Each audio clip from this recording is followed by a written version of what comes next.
ಬೆಂಗಳೂರಿನ ಲಾಡ್ಜ್ ಒಂದರಲ್ಲಿ SIT ಅವರು ಏನು ಶೋಧ ಕಾರ್ಯವನ್ನು ನಡೆಸ್ತಾ ಇದ್ರು. ಈ ಶೋಧ ಕಾರ್ಯ ಈಗ ಮುಕ್ತಾಯ ಆಗಿದೆ ಅನ್ನೋದ್ರ ಬಗ್ಗೆ ಮಾಹಿತಿ ಲಭ್ಯವಾಗ್ತಾ ಇದೆ. ವಿದ್ಯಾರಣ್ಯಪುರದಲ್ಲಿ SITಯ ಮಹಜರ್ ಮುಕ್ತಾಯವಾಗಿದೆ. ಸರ್ವಿಸ್ ಅಪಾರ್ಟ್ಮೆಂಟ್ ಅದು. ಸರ್ವಿಸ್ ಅಪಾರ್ಟ್ಮೆಂಟ್ನಲ್ಲಿ ಮಹಜರನ್ನು ನಡೆಸಿದ್ದಾರೆ. ನಿನ್ನೆ ರಾತ್ರಿ 2 ಗಂಟೆಯಿಂದ ಮಧ್ಯರಾತ್ರಿ ಸತತ 10 ಗಂಟೆಗಳ ಮಹಜರನ್ನು ಮುಕ್ತಾಯ ಮಾಡಿದ್ದಾರೆ. ಮಹಜರ್ ವೇಳೆ ಸಿಕ್ಕ ದಾಖಲೆಯನ್ನು ವಶಕ್ಕೆ ಪಡೆದಿದ್ದಾರೆ SIT. ಚಿನ್ನಯ್ಯನನ್ನು ಕರೆದೊಯ್ದು SIT ಅಧಿಕಾರಿಗಳು ಈ ಮಹಜರನ್ನು ಮಾಡಿಸಿದ್ರು. ಯಾಕೆಂದರೆ ಚಿನ್ನಯ್ಯ ಆ ಸರ್ವಿಸ್ ಅಪಾರ್ಟ್ಮೆಂಟ್ನಲ್ಲಿ ಹಿಂದೊಮ್ಮೆ ಉಳ್ಕೊಂಡಿದ್ದ, ಅದೇ ಆತನೇ ಬಾಯ್ಬಿಟ್ಟಂತಹ ವಿಚಾರ. ಹಾಗಾಗಿ ನಿನ್ನೆ ಜಯಂತ್ ಮನೆಯಲ್ಲಿ ಕಂಪ್ಲೀಟ್ ಶೋಧ ಕಾರ್ಯವನ್ನು ಮುಗಿಸಿ ಇವತ್ತು ನೋಡಿ ಅಲ್ಲಿ ದೃಶ್ಯದಲ್ಲಿ ತಾವು ನೋಡ್ತಾ ಇದ್ದೀರಾ, ಆ ಚಿನ್ನಯ್ಯನನ್ನು ಕರ್ಕೊಂಡು ಅವರು ಅಲ್ಲಿಂದ ಹೊರಟಿರ್ತಕ್ಕಂಥ ದೃಶ್ಯವನ್ನು ಗಮನಿಸ್ತಾ ಇದ್ದೀರಾ. ಹಲವಾರು ದಾಖಲೆಗಳು, ಲೆಡ್ಜರ್ ದಾಖಲೆ ಇರ್ಬೋದು, CCTV ಫುಟೇಜ್ ಇರ್ಬೋದು, ಇವೆಲ್ಲವೂ ಕೂಡ ಸಿಕ್ಕಿದೆ ಅವರಿಗೆ. ಅದೆಲ್ಲವನ್ನು ತಮ್ಮ ವಶಕ್ಕೆ ಪಡ್ಕೊಂಡಿದ್ದಾರೆ. SIT ಅವರು ವಶಕ್ಕೆ ಪಡ್ಕೊಂಡು ಅಲ್ಲಿಂದ ಹೊರಟಿರೋದು. ಅವರು ಕೂಡ ನಿರಂತರವಾಗಿ ಕೆಲಸ ಮಾಡ್ತಾ ಇದ್ದಾರೆ. ನಿನ್ನೆ 8 ಗಂಟೆಗಳ ತನಕ ಜಯಂತ್ ಮನೆಯಲ್ಲಿ ಶೋಧ ಕಾರ್ಯವನ್ನು ಮಾಡಿದರು. ಅದು ಮುಗಿದಾಗಲೇ ರಾತ್ರಿ 9:30. ಆಮೇಲೆ ಮತ್ತೆ ರಾತ್ರಿ 2 ಗಂಟೆಗೆ ಈ ಸರ್ವಿಸ್ ಅಪಾರ್ಟ್ಮೆಂಟ್ಗೆ ಹೋಗಿದ್ದಾರೆ.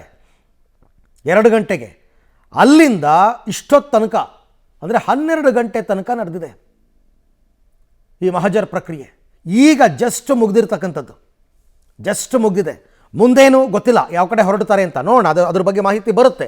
ಬಟ್ ಈಗಂತೂ ಒಟ್ಟು 8 ಗಂಟೆ ಜಯಂತ್ ಮನೆಯಲ್ಲಿ, 10 ಗಂಟೆ ಸರ್ವಿಸ್ ಅಪಾರ್ಟ್ಮೆಂಟಲ್ಲಿ ಮಹಜರ್ ಆಗಿದೆ. ಈ ಬಗ್ಗೆ ಮತ್ತಷ್ಟು ಮಾಹಿತಿ ನನ್ನ ಕೊಲೀಗ್ ನರಸಿಂಹಮೂರ್ತಿ ಅವರಿಂದ ಪಡ್ಕೊಳ್ಳೋಣ. ಮೂರ್ತಿ, ಈಗ 10 ಗಂಟೆಗಳ ಮಹಜರ್ನಲ್ಲಿ ಏನೇನು ಮಾಹಿತಿಯನ್ನು ಕಲೆ ಹಾಕಿದ್ದಾರೆ SIT ಅವರು, ಏನೇನು ದಾಖಲೆಗಳನ್ನು ವಶಪಡಿಸಿಕೊಂಡಿದ್ದಾರೆ?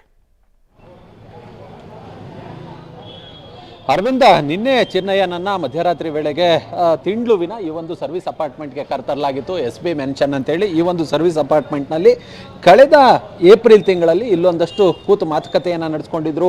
ಯಾವ ರೀತಿ ಹೋರಾಟಗಳನ್ನ ಮಾಡಬೇಕು, ಹೇಗೆ ಪ್ಲಾನ್ಗಳನ್ನು, ರೂಪುರೇಷೆಗಳನ್ನು ಸಿದ್ಧ ಮಾಡಬೇಕು, ಈ ನಿಟ್ಟಿನಲ್ಲಿ ಒಂದಷ್ಟು ತಯಾರಿಗಳನ್ನು ಇವರ ಗ್ಯಾಂಗ್, ಚಿನ್ನಯ್ಯ ಸೇರಿದಂತೆ ಇತರರು ಸೇರಿ ಇಲ್ಲೊಂದಷ್ಟು ಪ್ಲಾನನ್ನು ಮಾಡಿಕೊಂಡಿದ್ರು ಅನ್ನೋ ಆಧಾರದ ಮೇಲೆ, ಆತ ಕೊಟ್ಟಂತಹ ಮಾಹಿತಿಯ ಆಧಾರದ ಮೇಲೆ ನಿನ್ನೆ ಮಧ್ಯರಾತ್ರಿ 2 ಗಂಟೆ ಸುಮಾರಿಗೆ ಇಲ್ಲಿಗೆ ಬಂದಿತ್ತು. 2 ಗಂಟೆಯಿಂದ ಬಹುಶಃ ಇಲ್ಲಿಯವರೆಗೂ 12 ಗಂಟೆವರೆಗೂ ಕೂಡ ಇದೀಗ ಈ ಒಂದು ಸರ್ವಿಸ್ ಅಪಾರ್ಟ್ಮೆಂಟ್ನಲ್ಲಿ ಒಂದಷ್ಟು ದಾಖಲಾತಿಗಳನ್ನ ಮತ್ತು ಇಲ್ಲಿನ ಆ CCTVಗಳನ್ನ ಪರಿಶೀಲನೆಯನ್ನು ನಡೆಸುವ ಕೆಲಸವನ್ನು ಮಾಡಲಾಗಿದೆ. ಒಂದು ಟೀಮು CCTVಯನ್ನು ಪರಿಶೀಲನೆಯನ್ನು ನಡೆಸಿದ್ರೆ, ಮತ್ತೊಂದು ಟೀಮು ಲೆಡ್ಜರನ್ನು ಪರಿಶೀಲನೆ ಮಾಡಿದೆ. ಅದರ ಜೊತೆಗೆ ಮತ್ತೊಂದು ಟೀಮು ಮಹಜರ್ ಪ್ರಕ್ರಿಯೆಯನ್ನು ನಡೆಸಿದೆ. ಪಂಚರ ಸಮ್ಮುಖದಲ್ಲಿ ಎಲ್ಲ ಪ್ರಕ್ರಿಯೆಗಳನ್ನು ಮುಗಿಸಿ ಹೇಳಿಕೆಗಳನ್ನು ವಿಡಿಯೋ ರೆಕಾರ್ಡ್ ಮಾಡಿಟ್ಕೊಂಡು ಇದೀಗ ಚಿನ್ನಯ್ಯನನ್ನು ಕರೆದೊಯ್ಯುವ ಕೆಲಸವನ್ನು ಮಾಡಲಾಗಿದೆ. ನಾಳೆಗೆ ಚಿನ್ನಯ್ಯನ ಪೊಲೀಸ್ ಕಸ್ಟಡಿಯ ಅವಧಿ ಏನಿದೆ ಅದು ಅಂತ್ಯವಾಗುತ್ತೆ. ಹೀಗಾಗಿ ಇವರು ಧರ್ಮಸ್ಥಳದ ವಿರುದ್ಧ ಈ ರೀತಿಯಾದಂತಹ ಒಂದಷ್ಟು ಹೋರಾಟವನ್ನು, ಅಪಪ್ರಚಾರವನ್ನು ಮಾಡೋದಕ್ಕೆ ಎಲ್ಲೆಲ್ಲಿ ಪ್ಲಾನ್ಗಳನ್ನು ಮಾಡಿದ್ರು, ತಯಾರಿಗಳನ್ನು ನಡೆಸ್ಕೊಂಡಿದ್ರು, ಅದರ ಆಧಾರದಲ್ಲಿ ಆ ಒಂದು ಪ್ರಕ್ರಿಯೆಗಳನ್ನು, ಮಹಜರ್ ಪ್ರಕ್ರಿಯೆಗಳನ್ನು SIT ಆದಷ್ಟು ಬೇಗ